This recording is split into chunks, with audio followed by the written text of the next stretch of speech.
میڈسٹینڈ اپنی بیماری کو سمجھیے۔ السلام علیکم خواتین حضرات، پروفیسر عزیز الرحمان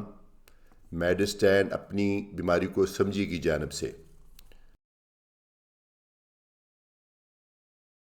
جی ہم اب بات کریں گے کہ کون سے لوگ ہیں جو ڈائبٹیز میں مبتلا ہیں اور ان کے لیے روزہ رکھنا سیف ہے،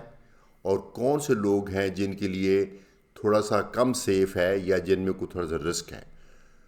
وہ لوگ جو ٹائپ 2 ڈائبٹیز کا شکار ہے اور گولیوں پہ ہیں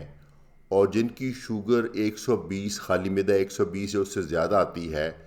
تو ان کو غالباً روزہ رکھنے میں کوئی الجھن نہیں ہے، خاص طور پہ اگر ان کو کوئی اضافی دل کی بیماری نہیں، کوئی جگر کی بیماری نہیں، کوئی گردوں کی بیماری نہیں، اور خاص طور پہ اگر ان کو پچھلے 2-3 مہینوں میں کبھی بھی لو شوگر کی تکلیف نہیں ہوئی، تو یہ لوگ تو بہت آرام سے کسی بھی تبدیلی کے بغیر روزہ رکھ سکتے ہیں۔ لیکن کچھ لوگ ایسے ہیں جن کے لیے شاید روزہ رکھنا کسی دوائی میں تبدیلی کے بغیر سیف نہیں ہے۔ جو لوگ جن کو گردے کافی زیادہ تکلیف ہے، میں سمجھتا ہوں ان کو تو روزہ نہیں رکھنا چاہیے، چونکہ گردوں کے اوپر کافی نقصان ہو سکتا ہے جب آپ بہت دیر تک آپ پانی نہیں پیتے، کھانا نہیں کھاتے۔ لیکن جن کے گردے خاص سے زیادہ ایڈوانس ڈیزیز، جن کو CKD 3، 4 یا 5 ہے، یا جو لوگ ڈائلسس پہ ہیں، جن کو جگر کا مرض ہے، جگر کے مرض سے مراد یہ نہیں کہ صرف فیٹی لیور ہے، جن کو جگر کی وجہ سے تلی بڑی ہوئی ہے یا پیٹ میں پانی ہے، وہ لوگ بھی میرے خیال میں روزہ نہ رکھیں، چونکہ ان کو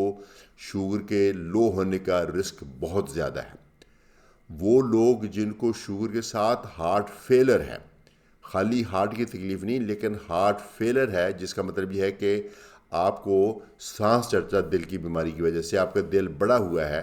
تو اس میں ایک تو یہ ہے کہ اس میں بھی شوگر لو ہونے کا خطرہ ہوتا ہے، پلس اس میں آپ کو بار بار دوائی کھانی پڑتی ہے، تو آپ بہت زیادہ ایک وقت میں زیادہ کھا بھی نہیں سکتے، تو آپ بہت زیادہ دیر تک فاقہ بھی نہیں کر سکتے، اس لیے ان لوگوں کو بھی خطرہ ہے۔ اور جن لوگوں کو ٹائپ 1 ڈائبٹیز ہے، چونکہ ٹائپ 1 والوں کو عام طور پہ 3 یا 4 مرتبہ انسولین لگانی پڑتی ہے، اور وہ اگر انسولین نہیں لگاتے تو ان کی شوگر بہت زیادہ بڑھنے کا خطرہ ہوتا ہے، اور ساتھ میں ان کو پھر ڈائبٹیز سے ریلیٹڈ وہ جو کوما ہونے کا خطرہ ہوتا ہے۔ اس لیے ٹائپ 1 والے جو 3 یا 4 ٹیکے دن میں لگاتے، وہ بھی روزہ نہ رکھیں تو مناسب ہے۔ پریگننسی میں میرے خیال میں ریلیٹیو چیز ہے، شاید بہت سے لوگ روزہ رکھ بھی لیتے ہیں، میں نے کئی مریض دیکھے ہیں جو پریگننسی میں بھی روزہ رکھ لیتے ہیں، لیکن میرے خیال میں پریگننسی میں بھی چونکہ ہم شوگر کو بہت ہی اچھے طریقے سے کنٹرول کرنا چاہتے ہیں، اور جب بہت اچھے طریقے سے کنٹرول کرنے کی کوشش کی جاتی ہے تو شوگر کے لو ہونے کا خطرہ ہے، تو یہ پریگننسی میں بھی اگر روزہ نہ رکھا جائے تو مناسب ہوگا۔ یہ تمام چیزیں ریلیٹیو ہیں،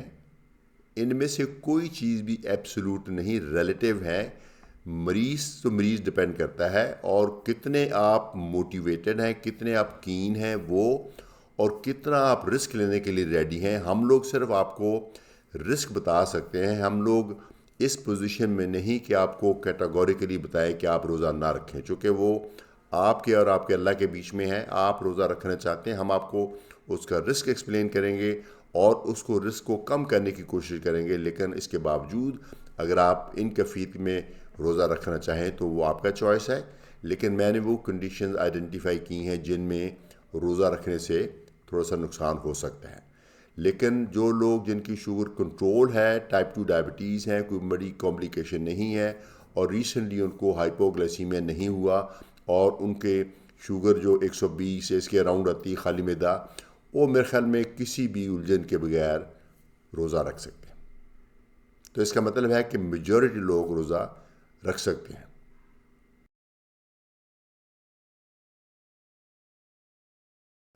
حاضر ہوتا ہوں دوسرے سیگمنٹ کے ساتھ، پروفیسر عزیز الرحمان۔